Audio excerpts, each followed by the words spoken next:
Bismillahirrahmanirrahim. Assalamualaikum warahmatullahi wabarakatuh. Innal hamdalillah nahmaduhu wa nasta'inuhu wa nastaghfiruh wa na'udzu billahi min shururi anfusina wa min sayyiati a'malina. Man yahdihillahu fala mudilla lahu wa man yudlil fala hadiyalah. Asyhadu an la ilaha illallah wahdahu la syarika lah wa asyhadu anna Muhammadan abduhu wa rasuluhu la nabiyya wa la rasula ba'dah, amma ba'd. Qala Allah azza wa jalla fi kitabihil karim, ya ayyuhalladzina amanu taqullaha haqqa tuqatih wa la tamutunna illa wa antum muslimun. Wahai orang-orang yang beriman, bertakwalah kalian kepada Allah dengan sebenar-benarnya ketakwaan, dan janganlah kalian meninggal dunia melainkan dalam keadaan berpegang teguh dan memeluk agama Islam. Dan juga Allah Azza wa Jalla berfirman di dalam ayat yang lain, ya ayyuhalladzina amanu taqullaha wa qulu qawlan sadida yuslih lakum a'malakum wa yaghfir lakum dhunubakum wa man yuti'illaha wa rasulahu faqad faza fawzan 'azima. Wahai orang-orang yang beriman, bertakwalah kalian kepada Allah dan ucapkanlah perkataan yang baik dan benar, maka niscaya Allah Subhanahu wa ta'ala akan memperbaiki amalan-amalan kalian dan juga akan mengampuni dosa-dosa kalian. Dan siapa saja yang mentaati Allah dan Rasulnya, maka sungguh dia telah beruntung dengan keberuntungan yang sangat agung. Ma'asyiral muslimin rahimani wa rahimakumullah, kita bersyukur kembali kepada Allah Subhanahu wa ta'ala, yang mana pada malam hari ini Allah Subhanahu wa ta'ala masih memperkenankan dan memberikan kesempatan kepada kita, masih memberikan kepada kita semuanya umur yang panjang, yang terlebih khususnya umur ini alhamdulillah kita masih menggunakannya dalam rangka ketaatan kepada Allah Subhanahu wa ta'ala, yang mana pada malam hari ini kita masih mampu melaksanakan al-qiyam was-siyam, ibadah tarawih secara berjamaah, dan kita juga alhamdulillah pada hari ini melaksanakan puasa kita dengan sempurna. Maka tiada lain semua nikmat itu melainkan dari Allah Subhanahu wa ta'ala. Semoga selawat serta salam senantiasa tersampaikan kepada junjungan Nabi kita Muhammad sallallahu alaihi wasallam, yang mana beliau telah menuntun umatnya tidak ada kebaikan, tidak ada kejelekan, melainkan beliau telah menjelaskan semuanya.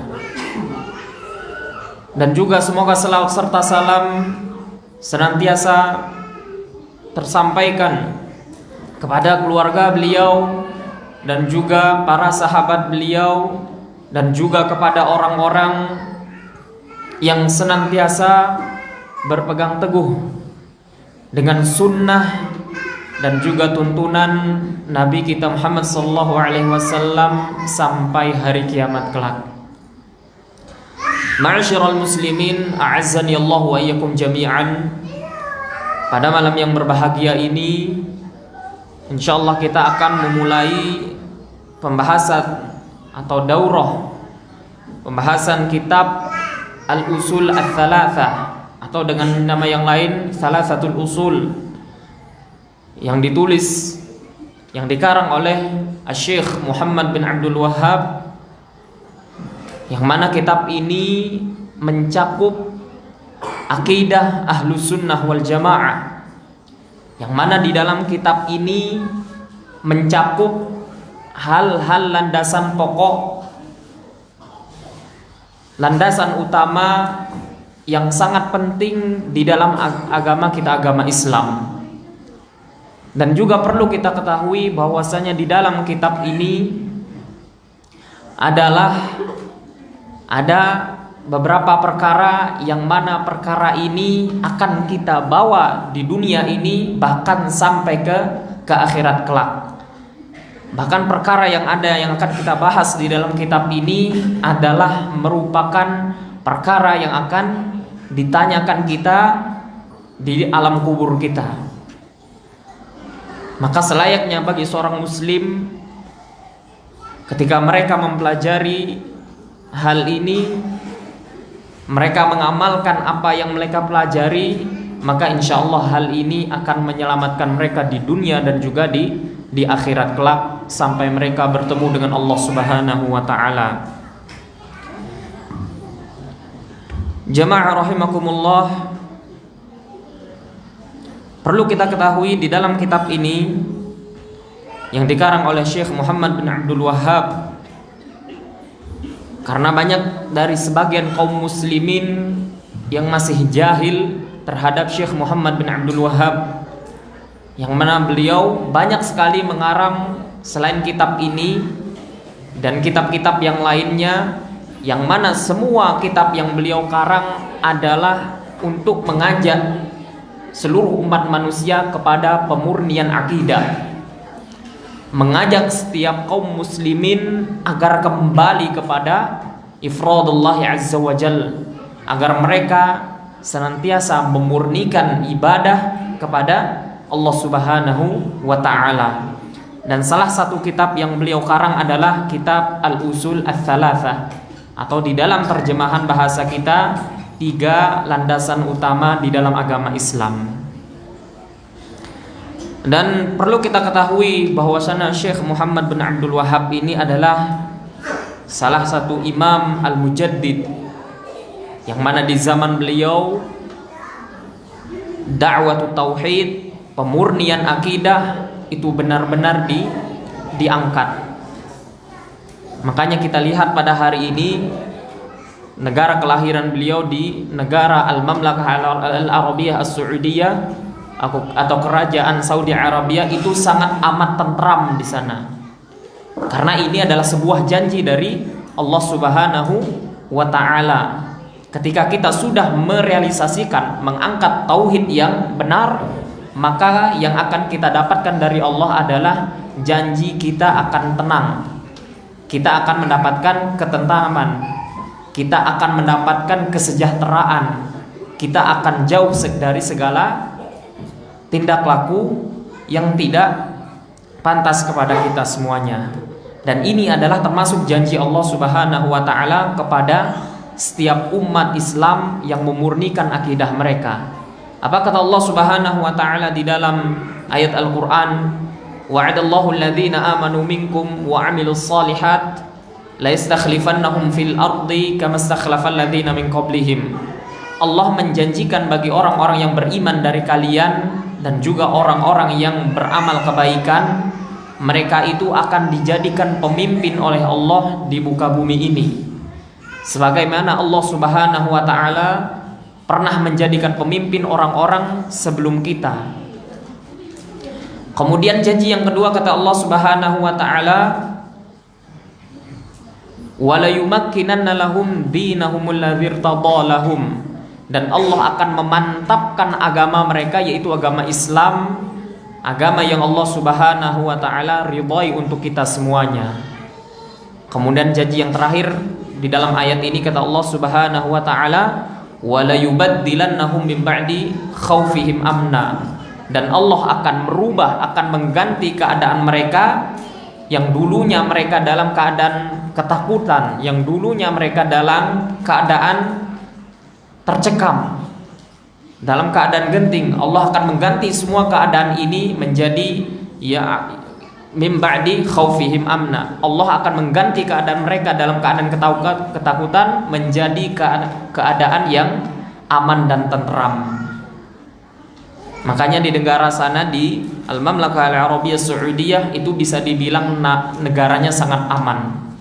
Ana pun yang dulu sempat tinggal di sana sekitar 4 tahun lamanya, yang kita rasakan itu dari segi penduduknya itu sangat amat tenang, tidak ada kericuhan yang sebagaimana mungkin di negara kita hari ini banyak yang berdemo, banyak kerusakan terjadi dan sebagainya. Tapi ketika sudah akidah Islamiyah ditinggikan, pemurnian akidah sudah direalisasikan, maka yang akan kita dapatkan umat Islam adalah keamanan, ketentraman, dan juga kesejahteraan dari Allah Subhanahu wa Ta'ala. Dan itulah tujuan kita utama mempelajari kitab ini, agar kita bisa mengamalkan, kita berilmu, kemudian mengamalkan, kemudian mendakwahkan, mengajak orang lain agar memurnikan akidah kepada Allah Subhanahu wa Ta'ala. Dan kemudian ada beberapa alasan juga yang membuat kita harus benar-benar memperhatikan akidah kita. Yang mana alasan ini membuat kita semuanya benar-benar harus memurnikan akidah kita, khususnya dalam mempelajari kitab Al-Usul Ats-Tsalatsah ini. Yang pertama, alasan yang pertama kita mempelajari kitab Usul Tsalatsah ini adalah karena Allah Subhanahu wa Ta'ala menciptakan kita untuk merealisasikan tauhid atau memurnikan ibadah. Apa kata Allah Subhanahu wa Ta'ala di dalam Al-Qur'an? "Wa ma khalaqtul jinna wal insa illa liya'budun." Tidaklah aku menciptakan jin dan manusia melainkan untuk beribadah kepadaku, kata Allah Subhanahu wa Ta'ala. Artinya di sisi lain ketika kita mempelajari kitab ini, kita di sisi lain mengetahui tujuan hidup kita di dunia ini, yaitu untuk beribadah hanya kepada Allah Subhanahu wa Ta'ala. Kemudian juga yang paling penting, bahwasanya Allah Subhanahu wa Ta'ala tidak menerima amalan apapun melainkan dengan ikhlas dan memurnikan tauhid kepada Allah Subhanahu wa Ta'ala. Kemudian juga pentingnya tauhid ini, pentingnya kita mempelajari kitab ini, yaitu tidaklah seorang memasuki surga melainkan dengan mengucapkan kalimatut tauhid, kalimat la ilaha illallah. Sebagaimana yang disebutkan oleh Nabi SAW, siapa saja yang akhir ucapannya dengan kalimat la ilaha illallah, maka ia pasti akan masuk ke dalam surga. Artinya kalimat la ilaha illallah ini adalah syarat seorang itu bisa memasuki ke dalam surga. Kemudian juga yang tidak kalah pentingnya, bahwasanya kita mempelajari akidah Islamiyah, aqidatut tauhid, permurnian akidah, yaitu sababun litaktsiri al-hasanat. Ini akan menjadi kebaikan yang banyak bagi kita semuanya. Ini akan menjadi ladang pahala bagi kita semuanya. Kemudian hal ini pun juga yang tidak kalah pentingnya akan menjadi sebab menghapusnya atau penghapusnya setiap kesalahan-kesalahan dan juga dosa-dosa kita.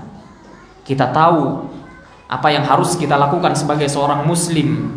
Kita memurnikan akidah kepada Allah Subhanahu wa Ta'ala, menjauhi segala jenis kesyirikan, maka secara tidak langsung pun kita sudah menjauhi segala bentuk dosa kepada Allah Subhanahu wa Ta'ala.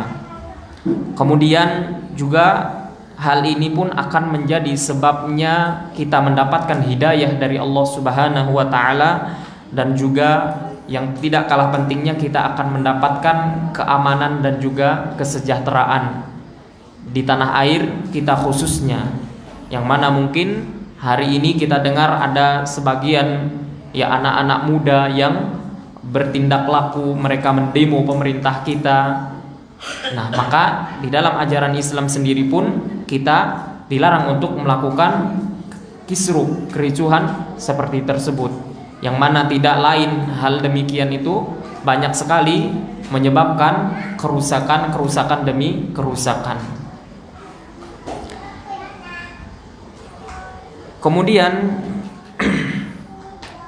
Perlu kita ketahui bahwasanya di kitab ini Syekh Muhammad bin Abdul Wahhab beliau berkata, ya, bismillahirrahmanirrahim, ya, beliau mengucapkan di dalam setiap permulaan karya beliau dengan kalimat bismillahirrahmanirrahim. Ini agar kita beristi'anah kepada Allah, menyebut nama Allah, yang mana dengan itu kita akan mendapatkan keberkahan dari Allah Subhanahu wa ta'ala.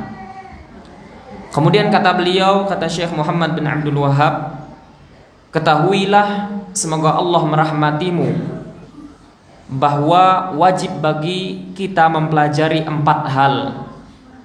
Di sini Syekh Muhammad bin Abdul Wahhab di awal-awal perkataan beliau itu beliau sempat mendoakan kepada kita semuanya.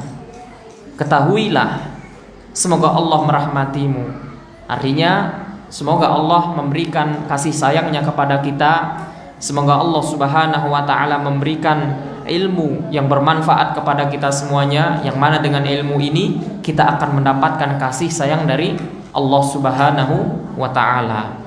Beliau berkata ketahuilah, artinya kita di sini diminta untuk benar-benar berpikir agar kita itu menjadi orang yang berilmu. Ketahuilah, ya, semoga Allah merahmatimu, bahwa wajib bagi kita mempelajari 4 hal.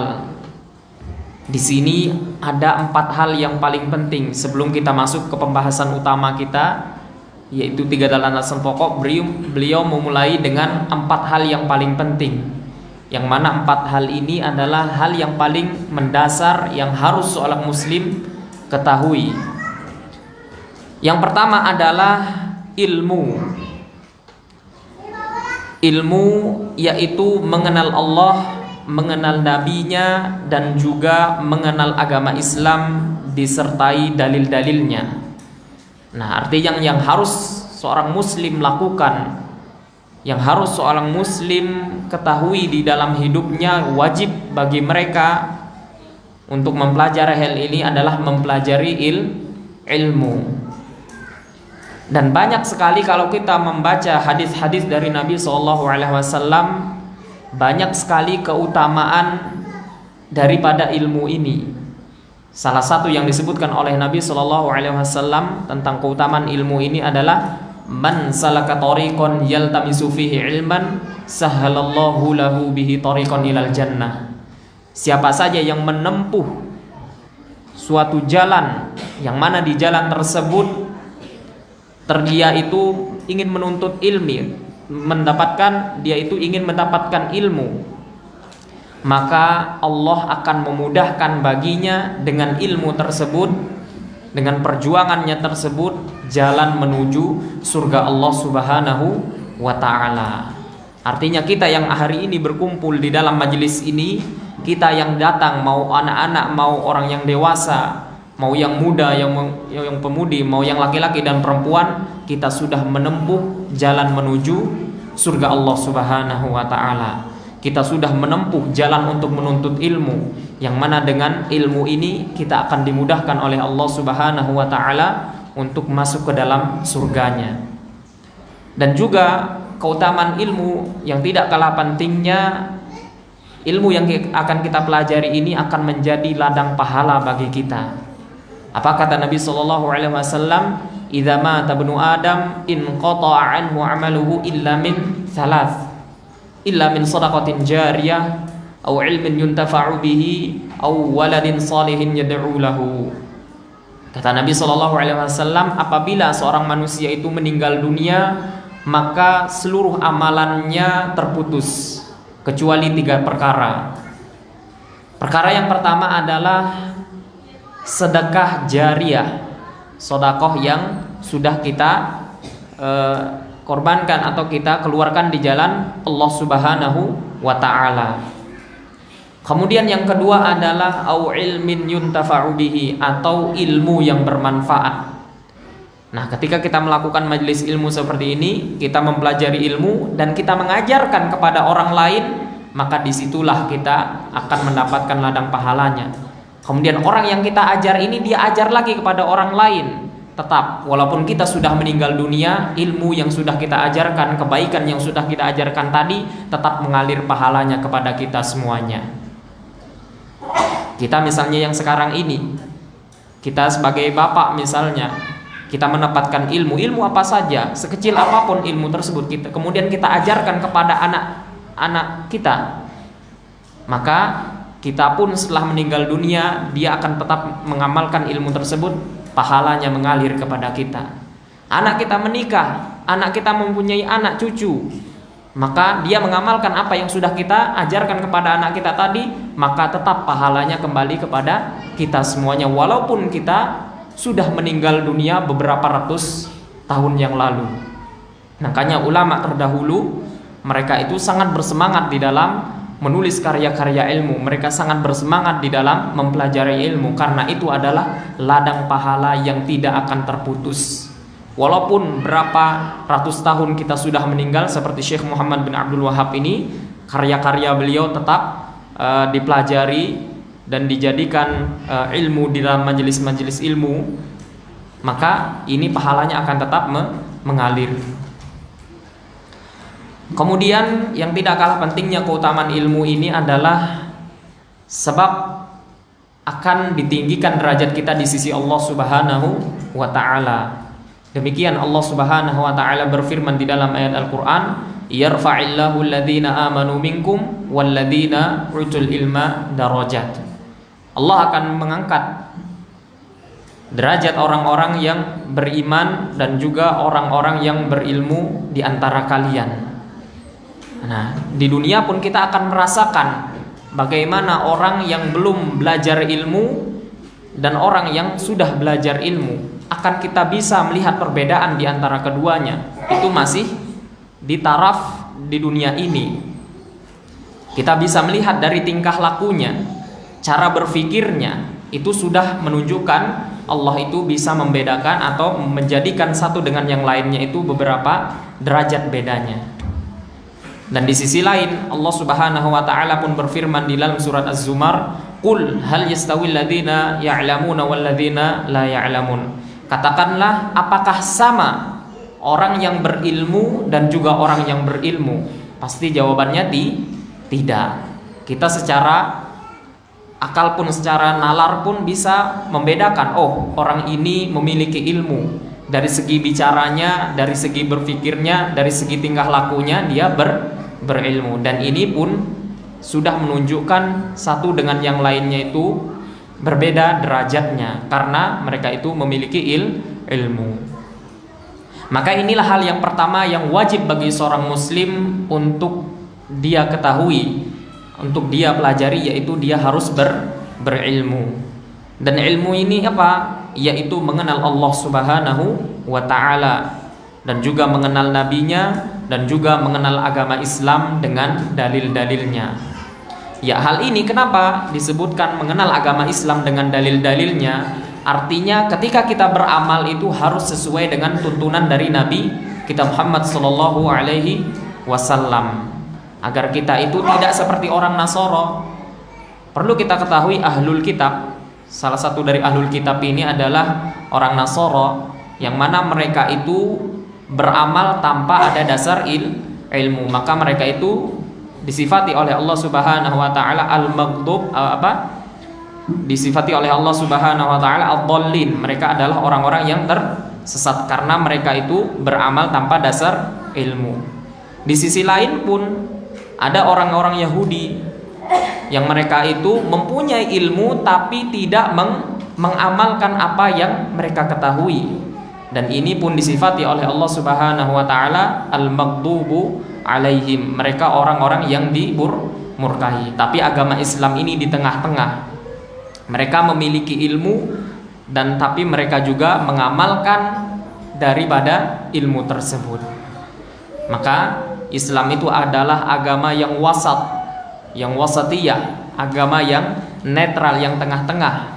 Mereka berilmu dan juga mereka mengamalkan daripada ilmu tersebut. Kemudian yang kedua yang perlu juga kita ketahui, khususnya bagi seorang muslim, yaitu mengamalkan ilmu tersebut.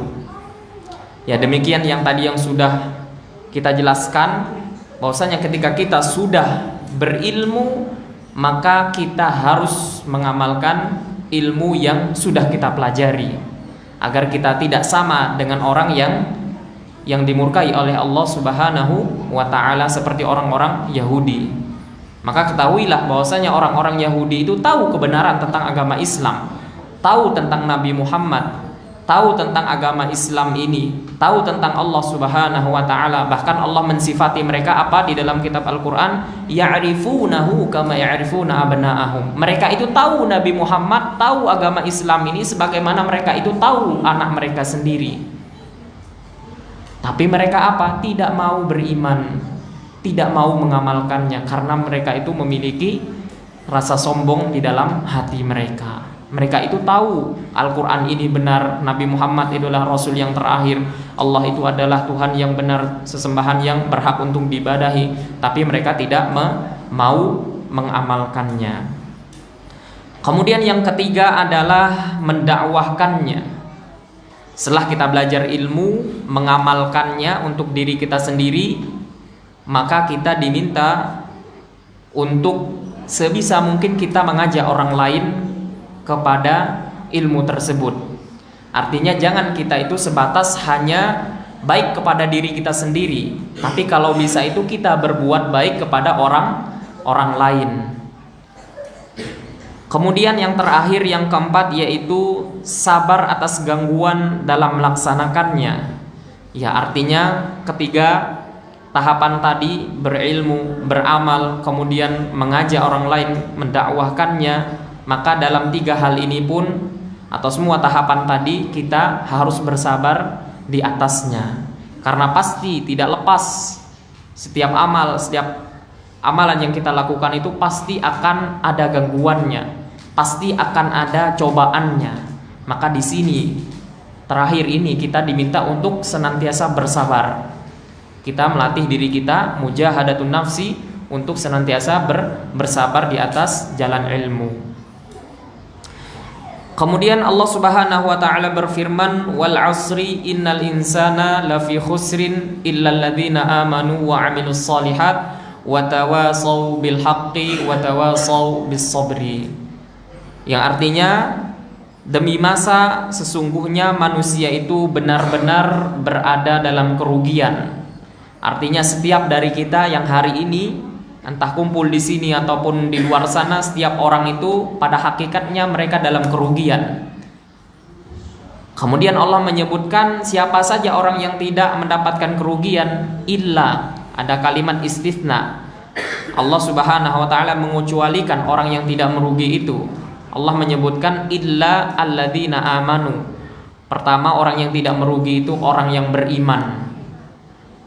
Kemudian yang kedua yang Allah sebutkan, wa amilus sholihat. Tidak sebatas beriman, tapi mereka juga beramal solih, melakukan amalan-amalan yang baik. Di sisi lain, kemudian Allah Subhanahu wa ta'ala menyebutkan wa tawasaw bil haqqi. Mereka itu saling bertanasub, saling menasehati dalam hal kebenaran. Wa tawasaw bis sabri, dan juga mereka pun saling menasehati dalam hal kesabaran. Ya, kemudian Al-Imam Asy-Syafi'i rahimahullah ta'ala mengomentari ayat ini di dalam perkataan beliau, "Lau ma anzalallahu hujjatan ala khalqihi illa hadhihi surah lakafathum." Jikalau Allah Subhanahu wa ta'ala itu tidak menurunkan hujjah kepada makhluknya melainkan surat Al-Asr tadi, maka hal ini pun sudah amat cukup untuk manusia itu mengamalkan kebaikan demi kebaikan. Maka surat yang tadi itu saja sebenarnya sudah cukup bagi kita agar kita itu semangat di dalam segala hal, semangat di dalam mengerjakan amalan-amalan kebaikan. Kemudian Al-Imam Al-Bukhari pun berkata, babu al-ilmi qabla al-qawli wal amal. Beliau pernah menulis di dalam kitabnya Sahih Al-Bukhari, ya as-sahul kutub bisa dibilang Sahih Bukhari ini, beliau menulis di dalamnya ada sebuah bab, yaitu berilmu dulu sebelum berucap dan juga beramal. Dan dalil hal ini kata Allah Subhanahu wa ta'ala, firman Allah Subhanahu wa taala di dalam Al-Qur'an, fa'lam annahu la ilaha illallah wastaghfir lidzambika. Ketahuilah bahwasanya tiada sesembahan yang berhak untuk diibadahi melainkan Allah, dan minta ampunlah terhadap dosa-dosamu. Artinya di sini kata-kata fa'lam, kita diminta oleh Allah Subhanahu wa taala di dalam setiap ucapan kita, di dalam setiap amalan kita itu sebisa mungkin kita harus berilmu dulu. Sebelum kita berucap dan juga beramal, kita harus berilmu terlebih dahulu. Kemudian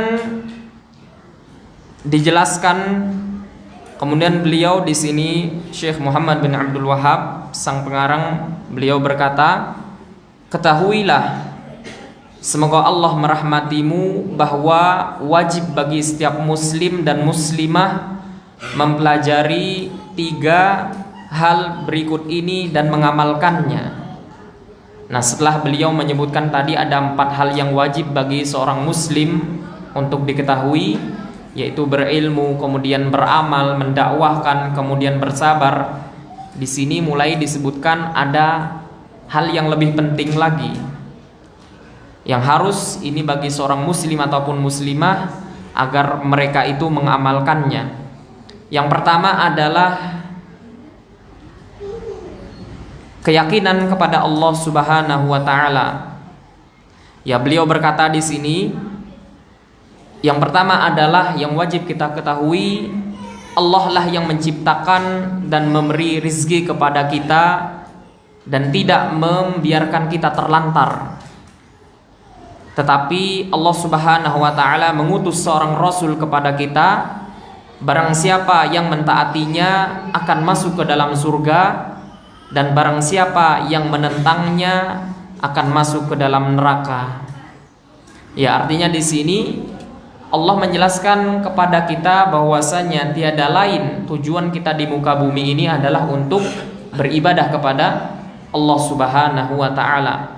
Artinya kita diciptakan oleh Allah Subhanahu wa taala di muka bumi ini tidak hanya diciptakan sudah, kalian main-main sudah, lakukan apa yang kalian inginkan. Allah Subhanahu wa taala tidak membiarkan kita terlantar. Bahkan Allah Subhanahu wa taala mengutus kepada umat manusia seorang rasul, dan rasul yang terakhir yaitu Nabi kita Muhammad sallallahu alaihi wasallam, agar kita itu mendapatkan petunjuk, mengetahui ilmu yang benar, mengetahui tauhid, pemurnian akidah yang benar kepada Allah Subhanahu wa taala. Dan siapa saja yang mentaati rasul, utusan dari Allah Subhanahu wa taala, maka dia akan masuk ke dalam surga. Tapi kalau dia mengingkari, tidak mau patuh terhadap apa yang dikabarkan oleh Rasul sallallahu alaihi wasallam, maka sebaliknya dia pun akan masuk ke dalam neraka. Demikianlah Allah Subhanahu wa taala menyebutkan di dalam surat Al-Muzammil, sesungguhnya kami telah mengutus kepadamu seorang rasul sebagai saksi atas kalian, sebagaimana kami telah mengutus seorang rasul kepada Fir'aun, lalu Fir'aun menentangnya, maka kami siksa ia dengan siksaan yang berat. Ya, artinya dari sebelum Nabi Muhammad SAW pun Allah sudah mengutus utusannya, rasulnya, nabinya. Setiap umat ada rasulnya. Dari sejak Nabi Adam sampai Nabi kita yang terakhir, Nabi kita Muhammad SAW, itu sudah banyak Allah mengutusnya. Artinya dari sini pun kita bisa mengambil kesimpulan bahwasanya Allah menciptakan kita itu tidak melantarkan kita begitu saja. Bahkan Allah yang menuntun kita, memberi rizki kepada kita, memberi kehidupan yang baik kepada kita semuanya. Kemudian hal yang kedua yang perlu kita ketahui, yaitu sesungguhnya Allah tidak ridha untuk dipersekutukan dengan sesuatu apapun bersamanya, khususnya dalam hal ibadah kepadanya, baik beribadah kepada malaikat yang dekat dengannya ataupun kepada nabi yang diutusnya. Nah, yang kedua ini adalah Allah melarang kita untuk melakukan kesyirikan kepadanya. yaitu beribadah kepada Allah atau menjadikan tandingan kepada Allah Subhanahu wa taala di dalam hal ibadah. Di sini disebutkan dalil daripada tidak bolehnya kita berbuat kesyirikan, kata Allah Subhanahu wa taala, wa annal masajida lillahi fala tad'u ma'allahi ahada, dan bahwasanya masjid-masjid Allah itu adalah milik Allah, maka janganlah kamu berdoa kepada seorang pun bersamanya.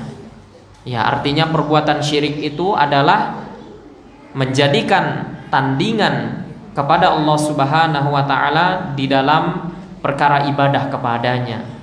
Seperti misalnya menyembah kuburan, menyembah patung, menyembah pohon yang dikeramatkan, misalnya seperti mungkin banyak kita saksikan, banyak sebagian kaum muslimun itu mengkeramatkan pohon-pohon beringin, biasanya ditaruhkan mungkin seperti kain itu yang mereka sembah, mereka bertabarruk meminta barokah kepadanya. Ini semuanya adalah tindak laku kesyirikan. Maka kita harus menjauhi hal-hal tersebut. Makanya kalau kita mempelajari benar-benar agama Islam ini, sebenarnya agama Islam ini mengajak kita agar kita itu menjadi manusia yang seutuhnya, terlepas dari perbudakan antara manusia dengan manusia lainnya atau makhluk dengan makhluk lainnya. Artinya kita semua ini sebenarnya adalah tingkatan kita sama di sisi Allah Subhanahu wa ta'ala. Mau orang yang hitam, mau orang yang putih, mau orang Asia, mau orang Eropa dan sebagainya, itu semuanya kita sama. Mau orang Arab, mau orang non-Arab, itu semuanya hakikatnya kita sama di sisi Allah Subhanahu wa ta'ala. Tapi yang membedakan kita adalah ketakwaan kita di sisi Allah Subhanahu wa ta'ala. Demikian ketika Allah berfirman di dalam Al-Quran, inna akramakum indallahi atqakum, sesungguhnya orang yang paling mulia di antara kalian di sisi Allah adalah orang yang paling bertakwa. Nah, kalau kita memperhatikan agama Islam ini, khususnya dari dalil yang tadi, sebenarnya kita itu kedudukannya sama di sisi Allah Subhanahu wa ta'ala. Maka tidak patut satu dengan yang lainnya, makhluk dengan makhluk yang lainnya itu saling menyembah. Tidak boleh. Makanya kalau kita mendapatkan orang yang mengajak kita untuk menyembah dirinya, itu sudah termaksud dia itu melakukan tindak laku kesyirikan. Kalau ada orang yang menyembah makhluk kepada makhluk lainnya, entah menyembah pohon, menyembah benda yang dikeramatkan, maka itu sudah memperbudak manusia kepada perbudakan ibadah kepada selain Allah Subhanahu wa ta'ala.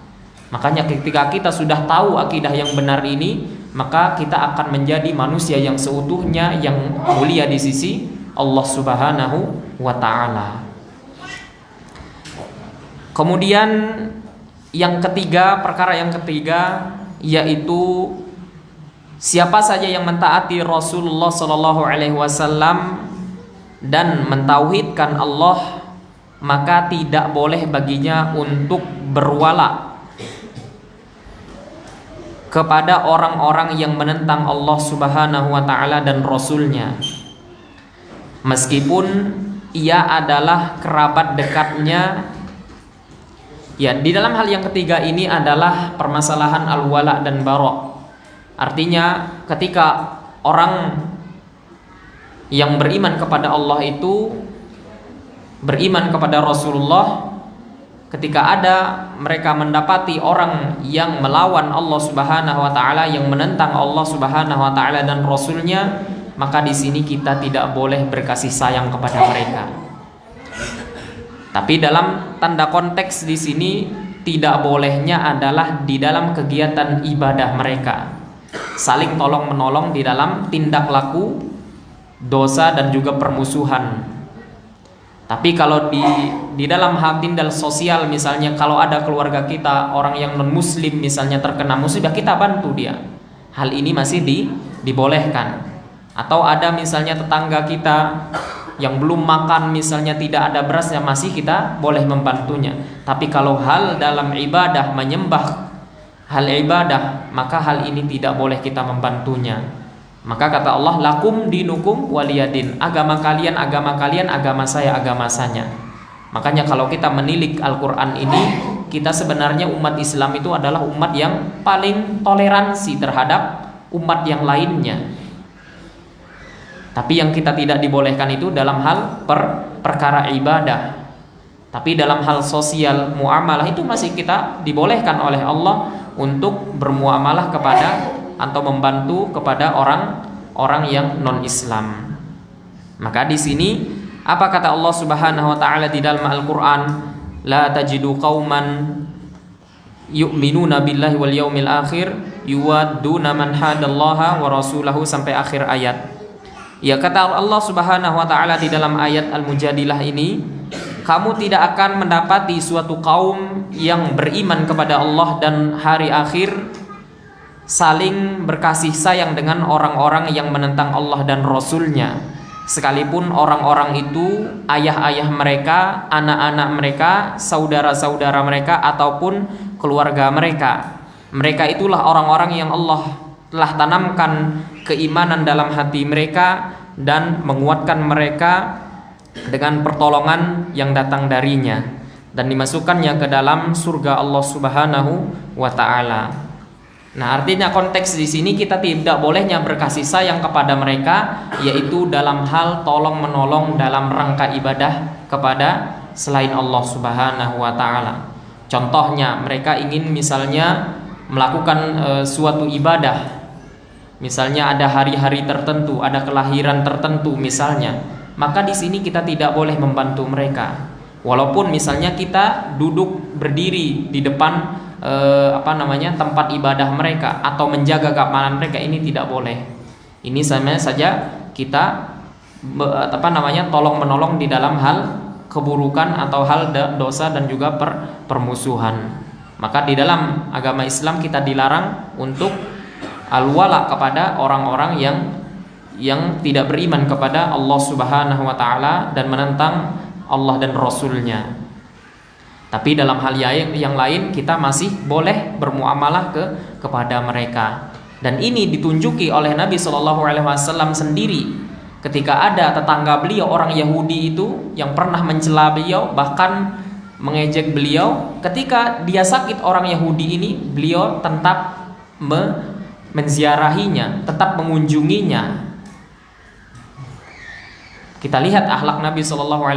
Artinya kita itu tidak bolehnya kita berkasih sayang kepada mereka itu dalam hal perkara ibadah. Tapi muamalah, sosialisasi terhadap manusia dengan manusia lainnya kita masih dibolehkan. Kalau dia sakit kita jenguk, kalau dia kekurangan harta kita bantu, dia mungkin belum makan, mungkin belum tidak ada makanan yang mereka butuhkan, maka kita boleh membantu mereka. Tapi kalau dalam hal perkara ibadah, maka lakum dinukum wa liyadin. Agama kalian, agama saya, agama saya. Ya, itulah 3 hal yang patut bagi seorang muslim ataupun muslimah ketahui dan wajib bagi mereka untuk mengilmui hal ini. Kemudian dilanjutkan kembali, ketahuilah semoga Allah Subhanahu wa taala membimbingmu untuk mentaatinya, bahwa agama Ibrahim itu adalah agama yang hanif, yang lurus. Adalah engkau menyembah Allah semata dan memurnikan ketaatan kepadanya. Demikian itu diperintahkan Allah kepada seluruh umat manusia dan termasuk tujuan diciptakannya mereka. Nah, di sini Syekh Muhammad bin Abdul Wahab menjelaskan kepada kita semuanya bahwasanya agama Nabi kita, Nabi Ibrahim alaihissalam, yaitu agama yang lurus, sama dengan agama Nabi kita Muhammad sallallahu alaihi wasallam. Nabi Ibrahim juga mentauhidkan Allah, memurnikan ibadah kepada Allah Subhanahu wa taala. Dan di sisi lain, di sini pun kita ibadah tauhid ini, memurnikan ibadah ini adalah tujuan daripada Allah menciptakan manusia. Sebagaimana yang Allah Subhanahu wa taala firmankan, "Wa ma khalaqtul jinna wal insa illa liya'budun." Tidaklah aku menciptakan jin dan manusia melainkan mereka itu agar beribadah kepadaku. Dan makna daripada ya'budun di sini adalah yuwahidun. Tidak hanya sekedar ibadah kita sholat, kita puasa, tidak, tapi kita itu di dalam sisi lain, dari sisi akidah keyakinan kita itu harus bersih murni kepada Allah. Karena ada sebagian kaum muslimin mereka sholat, mereka puasa, tapi sholatnya mereka kepada kubur.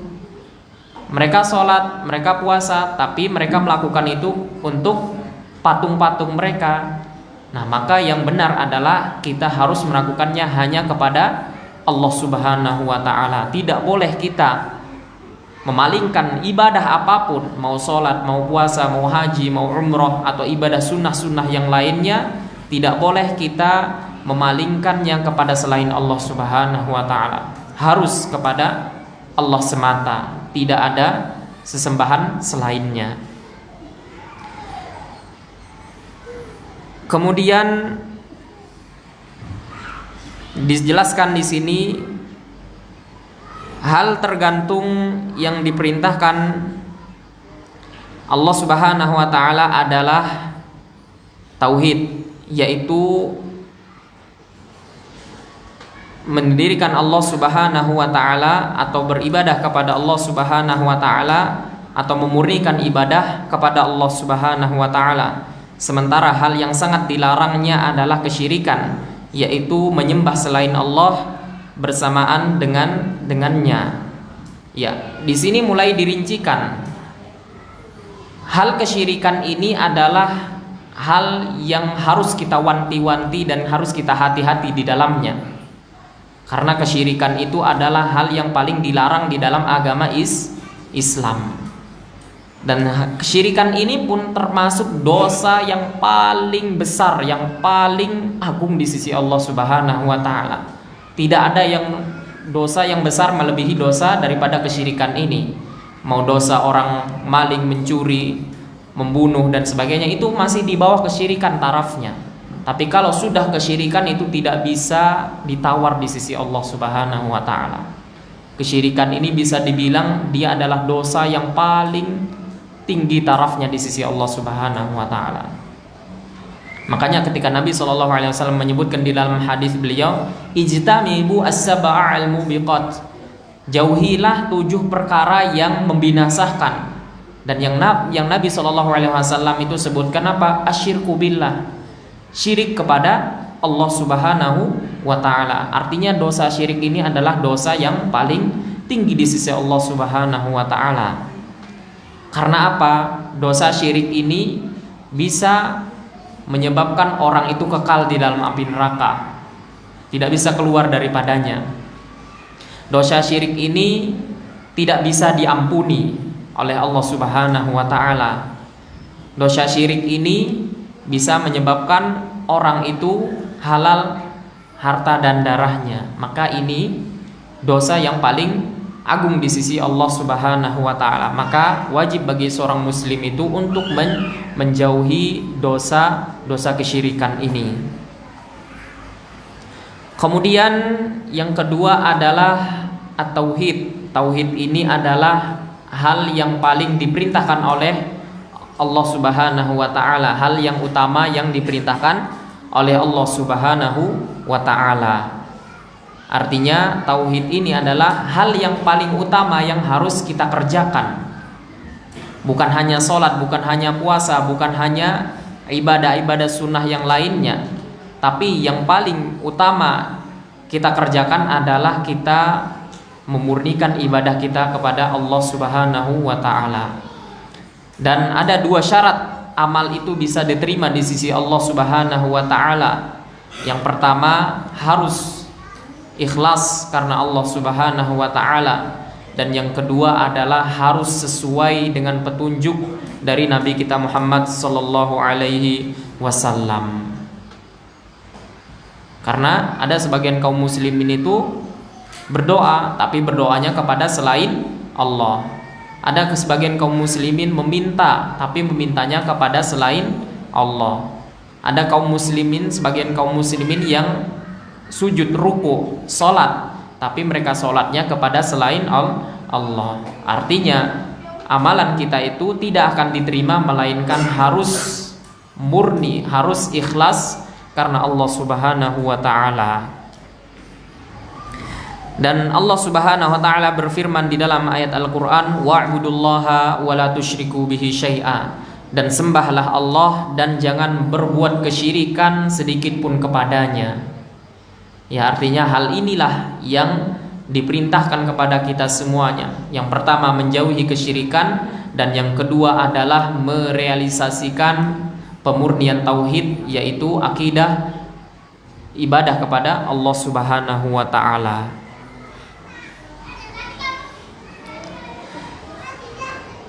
Ya, kemudian itulah hal yang wajib kita ketahui bagi seorang muslim dan muslimah.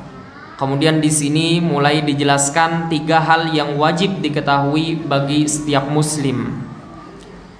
Ya, di sini akan mulai kita masuk ke pembahasan utama kita, yaitu 3 landasan pokok di dalam agama kita, agama Islam.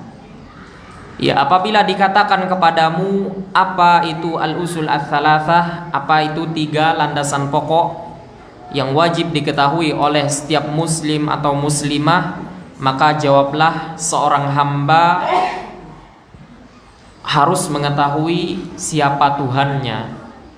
Ini adalah landasan yang pertama, kita harus mengetahui siapa Tuhan kita. Kemudian yang kedua yaitu seorang muslim harus mengetahui apa agamanya. Kemudian landasan yang ketiga, landasan pokok yang ketiga yaitu seorang muslim harus mengetahui siapa nabinya. Dan 3 perkara ini adalah perkara yang akan ditanya oleh Allah Subhanahu wa taala di alam kubur kita nanti.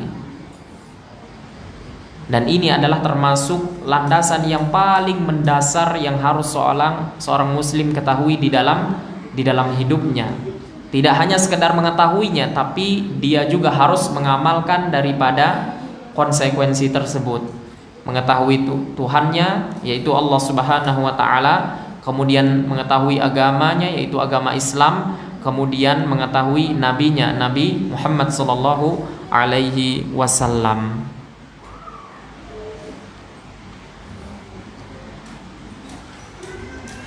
Kemudian disebutkan apabila ditanyakan kepadamu siapa Tuhanmu. Nah, di sini sudah mulai masuk kepada pembahasan landasan pokok yang pertama, yaitu man rabbuka, siapa Tuhanmu. Di sini dikatakan apabila ditanyakan kepadamu siapa Tuhanmu, maka jawablah Tuhanmu adalah Allah yang memeliharaku dan juga seluruh alam semesta ini dengan nikmat-nikmatnya. Dia adalah sesembahanku dan aku tidak memiliki sesembahan selain Dia. Nah, yang pertama ini adalah apabila dikatakan kepada kita maupun di dunia ataupun di akhirat, di alam kubur ini, maka ketika kita ditanyakan siapa Tuhanmu, man rabbuka, maka Tuhan kita adalah Allah Subhanahu wa taala. Dia yang menjaga kita. Allah Subhanahu wa taala yang memberikan makanan, rezeki kepada kita. Allah Subhanahu wa taala yang memberi napas kepada kita semuanya. Maka dialah Allah Subhanahu wa taala yang patut untuk kita ibadahi. Di sini Allah Subhanahu wa taala menyebutkan dalil firman Allah Subhanahu wa taala di dalam surat Al-Fatihah ayat yang pertama, yaitu alhamdulillahi rabbil alamin. Segala puji bagi Allah, Tuhan semesta alam. Ya, apabila ditanyakan kepadamu dengan apa engkau mengenal Tuhanmu, maka jawablah dengan tanda-tanda kekuasaannya dan juga makhluk-makhluknya. Di antara tanda-tanda kekuasaannya adalah adanya malam dan siang, adanya matahari dan bulan. Dan di antara makhluk Allah Subhanahu wa taala adalah adanya 7 lapis langit dan juga adanya 7 lapis bumi, yang mana juga di antara dan juga apa-apa yang ada di antara keduanya. Dan dalil dari ini yaitu firman Allah Subhanahu wa taala di dalam surat Al-Fussilat, dan sebagian dari tanda-tanda kebesarannya adalah malam dan juga siang, matahari dan juga bulan. Jangan kamu sujud kepada matahari dan juga janganlah kamu sujud kepada bulan, tetapi bersujudlah kepada Allah yang menciptakannya jika kamu hanya menyembah kepadanya. Ya, artinya di sini Allah Subhanahu wa taala menerangkan kepada kita semuanya bagaimana kita mengetahui keberadaan Allah Subhanahu wa taala. Pasti khususnya ini ada orang-orang yang orang non-Islam, seperti orang-orang sekuler atau orang yang berideologi ateis, yang tidak Allah saja tidak dianggap Tuhan saja tidak dianggap, tidak ada, apalagi Allah Subhanahu wa taala. Maka hal ini sangat mudah untuk kita bantah. Apa kata Allah Subhanahu wa taala? Bagaimana kita mengetahuinya? Yaitu dari adanya tanda-tanda kekuasaannya, adanya malam dan juga adanya siang. Siapa yang memutar balikkan hal tersebut? Siapa yang menggantikan malam siang? Siapa yang menggantikan adanya matahari dan bulan? Kan kalau kita di dalam secara nalar dan juga logika kita pasti tidak mungkin seorang manusia yang melakukannya. Sangat amat mustahil untuk orang melakukan hal tersebut. Kemudian di sini Allah Subhanahu wa taala menyebutkan la tasjudu lisyamsi walal qamar. Jangan kalian menyembah kepada matahari dan juga bulan. Dan sembahlah Allah yang menciptakan mereka jika kalian benar-benar menyembah Allah Subhanahu wa taala. Artinya di sini Allah mengajak kita semuanya agar kita benar-benar memurnikan ibadah kita itu hanya kepada Allah semata. Tidak boleh kita menyembah kepada selainnya. Karena di sini disebutkan menyembah kepada bulan dan juga matahari karena umumnya ini adalah yang besar yang kita lihat. Seperti dalam kisah Nabi Ibrahim alaihissalam ketika dia mencari Tuhannya. Ada matahari, itu disangka tapi matahari itu hilang, ada bulan itu lenyap hilang. Tapi Allah lah yang pantas untuk kita ibadahi.